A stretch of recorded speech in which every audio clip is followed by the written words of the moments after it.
With the Bills cruising past the Broncos for a 31-7 victory, the AFC Divisional round is now set. Let's review all three of the AFC Wildcard games and preview the Divisional.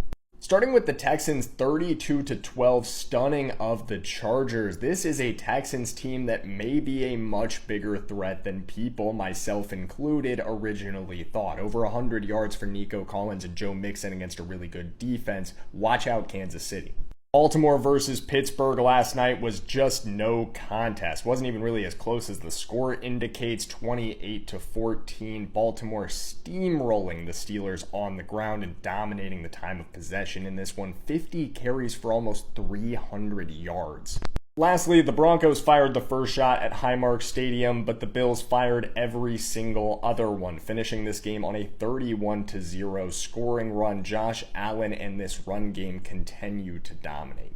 Moving on to the divisionals, and we've got two great matchups for very different reasons. Texans-Chiefs, two teams that have had massive inconsistencies throughout this season. Do we get the version of the Kansas City Chiefs that allowed the Carolina Panthers and Las Vegas Raiders to hang around in games, or do we get the version of the Texans that lost to the Jets? It's going to be about who shows up in this one. I think the Chiefs get it done. Patrick Mahomes has been playing much better football since the turn of November. 18 touchdowns, just 2 interceptions.